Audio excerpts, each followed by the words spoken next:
Hey, Tor Thorson GameSpot here with Andy Bodwin from Zipper Interactive, who gave us a big shock today by coming out of the woodwork and giving us an all-new title. It's MAG, stands for Massive Action Game. Massive Action Game, that's correct.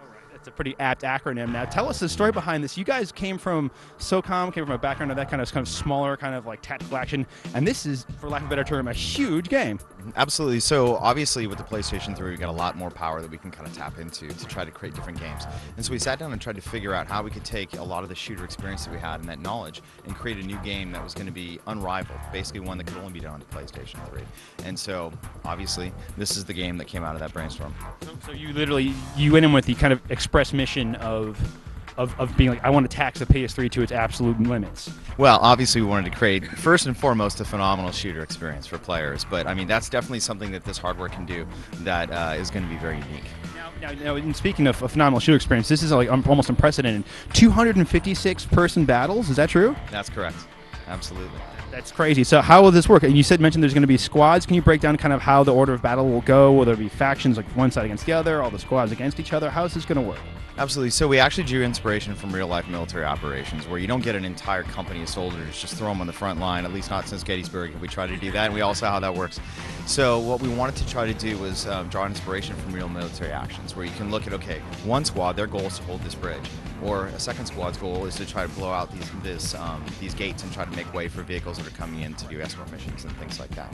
So throughout that whole action, you'll drop in with either 7 of your best buddies or 7 players that we've matched you up with that are going to work with your similar skills and talents as a soldier.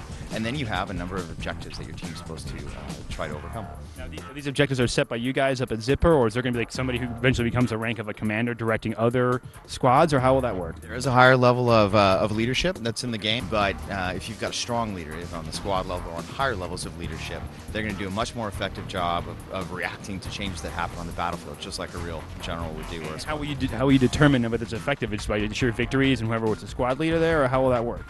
There are lots of different ways, and we're not going to get too many into the details now, but I mean, it's going to make logical sense. There are certain things that somebody in charge of a squad needs to do to be good, and there are certain things that individuals on a higher level need to do to be good. And like in real life, the higher up you go, it tends to be victory or loss and elements like that. You're awarding like little medals and stuff for valor and such like? There will be awards given to players of many different types. I won't get any more specific, but another aspect I found really interesting when you described this was kind of the character development. So it almost looks like kind of almost a small amount of role-playing experience to this. Tell me about the kind of character development system within the game.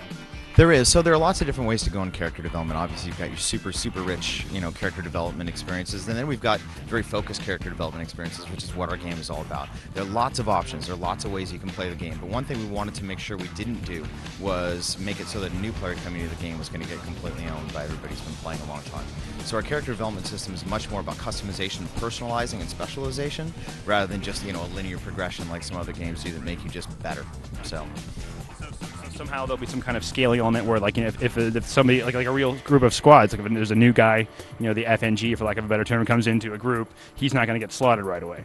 That's absolutely the goal. So, and that's one of the reasons behind the squad mentality is that when you bring in a new character into the game, you want other people that have played the game before, especially in a multiplayer experience like ours, to ease that player in and help them develop.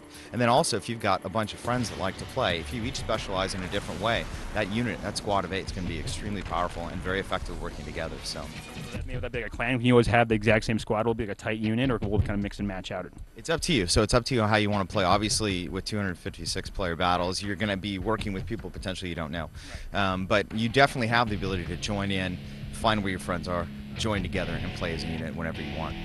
And I know that SOCOM Confrontation, one of kind of gets your alma mater, for lack of a better term, the SOCOM franchise, is all multiplayer. Is this going to be strictly multiplayer? This is strictly multiplayer, correct. Yeah, we wanted to make sure that we focus. I mean, there are lots of different ways you can do it, but the technological achievements as well as the game design challenges of this kind of game made us want to put all of our efforts into making that a rock-solid experience. Setting it looked like it was a little bit near future. So is it contemporary warfare, or is it kind of just like near future, like 10 years down the line, or what exactly is the time frame for it? It's roughly 10, 20 years down the line. So a lot of the weapons you're going to be seeing are those that are either in the experimental phase or the cutting edge today. You'll be able to play with those. How far down the line is this game? It's coming out in 2009. So we're in the middle of heavy production on it, and every time we, at least once a week, we tend to grind the studio to a halt as we get everybody playing the game. So we're outgrowing our ability to play test in the studio very rapidly. Right off myself soon. So that was MAG, Massively Action Game, revealed here today at the Sony press conference. I'm Tor Thorson, GameSpot News. Bye. Back to you.